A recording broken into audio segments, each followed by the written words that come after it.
کار dominate کرتی ہے نہیں ڈومینیٹ کرتی. اور جس کو آپ چاہیں گے اٹھا کے آپ ٹرانسفر کریں گے. آپ صرف نہیں سن لیں, آپ صرف آرگومنٹ نہ کریں. ایک جس طرح ہوتا ہے نا کہ سیاسی تو یہ ہائی لائٹس آپ لوگوں نے دیکھیں, 20 سیکنڈ بعد پورا ویڈیو دکھاتا ہوں. رانا ثناء اللہ سے ندیم ملک نے کیا کہا اس سے اور کس چیز پہ غصہ ہوا. اس نے اس سے پوچھا یہ جو جج آیا ہے, نیا جج آیا ہے, یہ حکومت لایا ہے. اس بات پہ وہ رانا ثناء اللہ اتنا غصہ ہو گیا. پہلی دفعہ رانا ثناء اللہ کو میں نے اتنے غصے میں دیکھا کہ آج کے اس پروگرام میں ندیم ملک کے سوال پر اتنا غصہ ہوا, آپ بھی دیکھ کر حیران ہو جاؤ گے. یہ جو رد عمل ہے دو بڑی قابل احترام ججز کا, میرا خیال ہے کہ ان ججز نے جو استعفیٰ دیا ہے وہ بڑے رسپیکٹڈ تھے. میں اب بھی کہوں گا کہ وہ لائق احترام ہیں, لیکن ان کے استعفے کی مبارکباد آپ آئینی ترمیم سے پہلے اس لیے دے کہ ہمارا یہ موقف ثابت ہو گیا کہ ان کا سیاسی اور ذاتی ایجنڈا تھا. یہ اپنے سیاسی اور ذاتی ایجنڈے کے لیے جو ہے یہ ساری جو ہے وہ کوشش کرتے رہے ہیں. اور یہ ان کا خط جو ہے, اس خط کے جو مندرجات ہیں, یہ ایک سیاسی تقریر ہے, یہ ایک پولیٹیکل تحریر ہے. اس میں کوئی ایک چیز کو وہ پن پوائنٹ نہیں کر سکے کہ کس طرح سے وہ یہ کہتے ہیں کہ یہ آئین کے اوپر حملہ ہے, اور کس طرح سے وہ کہتے ہیں کہ یہ گورنمنٹ کے پاس جو ہے وہ اختیار آ گیا ہے کہ گورنمنٹ جو ہے وہ اپنی مرضی سے جو ہے وہ ججز لگائے گی. یہ جو جوڈیشل کمیشن ہے اس میں وزیر اعظم بیٹھا ہے, اس میں پریزیڈنٹ بیٹھا ہے. ہم ڈومینیٹ نہیں کرتے. یہ موقف ہی غلط ہے, یہ آرگومنٹ ہی غلط ہے, یہ آرگومنٹ ہی غلط ہے. بلکہ بیسڈ آن یعنی پروپیگنڈا ہے کہ we are dominating there, we are in minority there. Government کے 2 آدمی ہیں, اپوزیشن کے 2 آدمی ہیں, اپنا جوڈیشری کے 5 سینئر ترین ججز ہیں, اور اس کے علاوہ جو ہے وہ بار کا نمائندہ ہے, سول سوسائٹی کا نمائندہ ہے. ہم وہاں پہ ڈومینیٹ نہیں کرتے. معاملہ یہ ہے کہ جب یہ پہلے انتظامیہ کے پاس تھی ججز کی اپوائنٹمنٹ, گورنر یا چیف منسٹر جو ہے وہ ریکمینڈ کرتے تھے, اور پرائم منسٹر کی ایڈوائز کے اوپر جو ہے وہ پریزیڈنٹ جو ہے وہ سوال کرنے والے ججز کو وہ ایلیویٹ کرتے تھے. اس وقت سارا اختیار جو ہے وہ ایگزیکٹو کے پاس تھا. اس کے بعد پھر پورا اختیار جو ہے وہ جوڈیشری کے پاس چلا گیا. پھر جوڈیشری میں کیا کرتے رہے, یہ میرے چیمبر کا ہے, یہ اس کے چیمبر کا ہے, یہ فلاں کے چیمبر کا ہے. اپنے چیمبروں کے اپنے جونیئر جو تھے ان سے انہوں نے جو ہے وہ ہائی کورٹ جو ہے اس کو بھر دی, بھر دیا. وہ اگر وہ دونوں غلط تھے تو مطالبہ کیا تھا, پوری جو ہے وہ بار کا سب کا مطالبہ تھا کہ ان اپوائنٹمنٹس کو, ایسی اپوائنٹمنٹس کو انسٹیٹیوشنلائز کیا جائے. اب اس کو انسٹیٹیوشنلائز کیا گیا ہے. وہاں پہ جوڈیشری ہے, وہاں پہ گورنمنٹ ہے, وہاں پہ اپوزیشن ہے, وہاں پہ سول سوسائٹی ہے, وہاں پہ بار ہے, تو وہ انسٹیٹیوشنلائز کر دیا گیا ہے. اس کے اوپر یہ کہنا کہ جی یہ تو حملہ ہو گیا ہے, یہ حکومت اپنی مرضی کے جو ہے وہ جج مقرر, یہ جو تحریر ہے ان کی, یہ ایک ججوں سے مقرر کرنے کا جو کمیشن ہے اس میں سرکار ڈومینیٹ کرتی ہے. نہیں ڈومینیٹ, اور جس کو آپ چاہیں گے اٹھا کے آپ ٹرانسفر کریں. آپ صرف نہیں سن لیں, آپ صرف آرگومنٹ نہ کریں. ایک جس طرح ہوتا ہے نا کہ سیاسی بیانیہ, سیاسی تقریر, کہ آپ اپنا موقع بیان کرتے چلے جاتے ہیں اور دلیل نہیں دیتے. آپ مجھے بتائیں کہ کیسے ڈومینیٹ کرتے ہیں. سول سوسائٹی اور بار کو کون مقرر کرتا ہے؟ کون لگاتا ہے سول سوسائٹی؟ بار کو جو ہے وہ پاکستان بار کونسل مقرر کرتی ہے. سول سوسائٹی کو کون لگاتا ہے؟ سول سوسائٹی کا جو نمائندہ ہے اس کو اسپیکر مقرر کرتا ہے. تو اسپیکر کس کا ہے آپ کا؟ ایک ہو گیا. بار کے دونوں منتخب لوگ ہیں جو لا منسٹر کی حمایت کے بغیر اوپر نہیں آتے. اب اس بات کو سول سوسائٹی کا نمائندہ اسپیکر نے مقرر کیا, گورنمنٹ کا آدمی ہو گیا. Law minister government, attorney general government, باہر بھی سن لینا 3 ہو گئے. اس کے بعد ایک نمائندہ قومی اسمبلی سے گورنمنٹ کا 4 ہو گئے, ایک نمائندہ سینٹ سے 5 ہو گئے. یہ گورنمنٹ کے 5 لوگ ہو گئے. جوڈیشری کے کتنے ہیں؟ 5. اپوزیشن کے کتنے ہیں؟ 2. اور اس کے بعد جو بار کا نمائندہ ہے وہ ہے 1. تو آپ مجھے بتائیں کہ ان 13 میں سے گورنمنٹ ڈومینیٹ کیسے کرے گی؟ ان 5 کے ساتھ بھی ڈومینیٹ نہیں کر سکتی. ڈومینیٹ کریں گے. ابھی وہ سوال کرنے والے دو کو چیک کرے, ان کا غصہ چیک کرے, وہ سوال بھی کرنے والا ہے. معاملہ یہ کہ یہ ڈومینیشن کا جو پروپیگنڈا ہے, بغیر آرگومنٹ کے, بغیر پڑھے, بغیر دیکھے کہ اچھا چلے آگے بات کر لیں. آگے کر لیں. یہ ٹرانسفر کا معاملہ جو ہے, ٹرانسفر جب ہوگی تو پھر یہ 5 نہیں ہوگے, یہ پہ 7 ہوں گے, کیونکہ جس اپنا ہائی کورٹ سے جج نے ٹرانسفر ہونا ہے اس کا چیف جسٹس بھی بیٹھے گا, جس ہائی کورٹ میں اس نے جانا اس کا چیف جسٹس بیٹھے گا. جو انکار کرے گا اس کے ساتھ آپ کیا کریں گے؟ وہ اس کا اپنا سپریم جوڈیشل کاؤنسل کو جائے گا. سپریم جوڈیشل کاؤنسل میں کون ہوگا؟ وہاں پہ وزیر اعظم ہوگا, وہاں پہ گورنمنٹ ہوگی, وہاں پہ 7 سینئر ترین ججز ہوں گے جن میں سے 4 چیف جسٹس ہوں گے.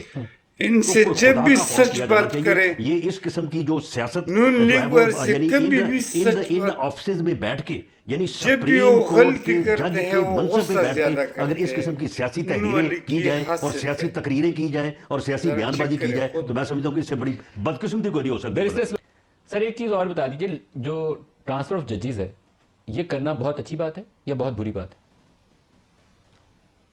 دیکھیں، ٹرانسفر آف ججز کی جہاں تک بات ہے، یہ کہ ججز کو ان کی رضامندی سے بغیر ٹرانسفر کیا جا سکتا ہے، یہ چیز شروع میں بھٹو صاحب نے یہ 1976-77 ابھی میں دیکھو ابھی سوال کرنے والا آئینی ہے. ترمیمیں لے کے آئے تھے، اور اس وقت بھٹو صاحب اس وقت during the end of his tenure وہ کوشش میں تھے کہ جوڈیشری کو کنٹرول کیا جائے. اس کے بعد ضیاء الحق صاحب آئے، انہوں نے وہ پاورز مزید ایکسپینڈ کر دی. 18ویں ترمیم میں تمام جماعتوں نے مل کے کہا کہ یہ جو ججز کو ٹرانسفر کیا جاتا ہے ان کی رضامندی کے بغیر، یہ ایک عدلیہ کی آزادی کے خلاف ہے، تو انہوں نے رضامندی کی کلوز اس میں انسرٹ کر دی.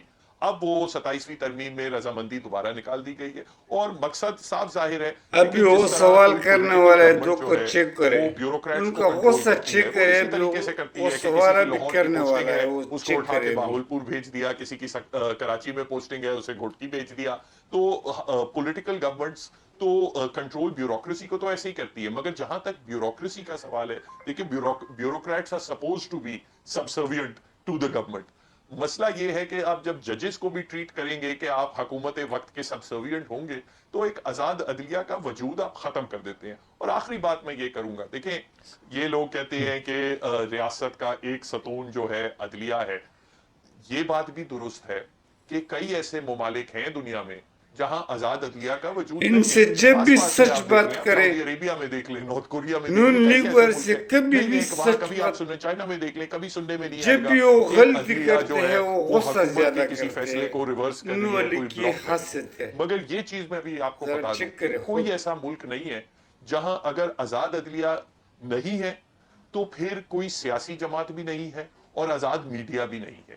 یہ تین چیزیں جو ہے نا، یہ ساتھ ساتھ چلتی ہیں. آج آپ نے آزاد عدلیہ کا وجود ختم ٹھیک ہے. کیا ہے، آپ دیکھیے گا یہ سیاسی جماعتوں کا بھی وجود ختم ہو جائے گا.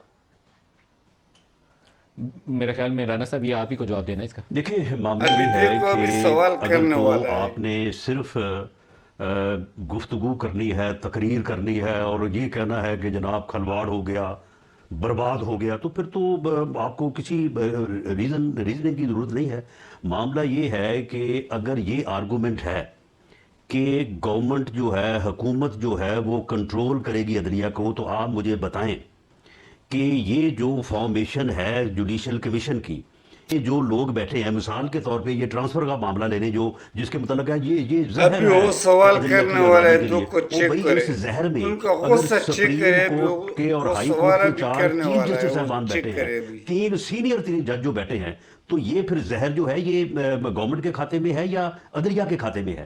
تو معاملہ یہ ہے کہ اس جوڈیشل کمیشن میں اگر مثال کے طور پہ جو بار کونسل ہے، بار کونسل میں اگر ایک گروپ جو ہے اس کی اکثریت ہے یا وہ وہاں پہ الیکٹ ہو گیا ہے، تو کیا یہ کوئی وہاں پہ گرنٹڈ چیز ہے کہ ہمیشہ وہی الیکٹ ہوگا؟ کوئی مخالف بھی ہو سکتا ہے. پھر لا بدل دیں گے سر، نہیں، کیوں لا بدل دیں گے؟ جیسے ابھی بدلے تھا، نہیں بدلا جا 26ویں، سکتا. 27ویں، یہ تو پھر 28ویں یہ کانسٹیٹیوشن ہے، کانسٹیٹیوشن ہے نا. سر 28ویں کی تو ویسے بھی جاری کر رہے پھر ہیں. اگر اس طرح سے آپ نے فرض کرنا ہے آپ نے، تو پھر جو مرضی فرض کر کے آپ کہہ دیں. تو معاملہ یہ ہے کہ ان سے یہ جب جو بھی جوڈیشل سچ کمیشن بات ہے کرے، یہ انسٹیٹیوشنلائز ہے. نون اور لیگ دوسری بات والے انہوں سے نے کبھی بھی سچ اسلام بات، الدین صاحب نے کی کہ جی یہ جو جب بھی پہلا وہ بیچ غلطی ہے، کرتے ہیں پہلا وہ بیچ غصہ جو ہے زیادہ وہ کرتے وزیر ہیں. اعظم کی ان ایڈوائس کے والی اوپر کی جو ہے وہ مقرر حسد ہوگا. ہے. معاملہ یہ ہے کہ جب یہ ذرا چیک کرے کانسٹیٹیوشنل خود. امینڈمنٹ آج ہو گئی ہے اور نوٹیفائی ہو گئی ہے، اس وقت جو جوڈیشل کمیشن ہے وہ ایگزسٹ نہیں کر رہا، کیونکہ اس امینڈمنٹ کے بعد اب نئی فارمیشن جو ہے وہ جوڈیشل کمیشن کی ہوگی.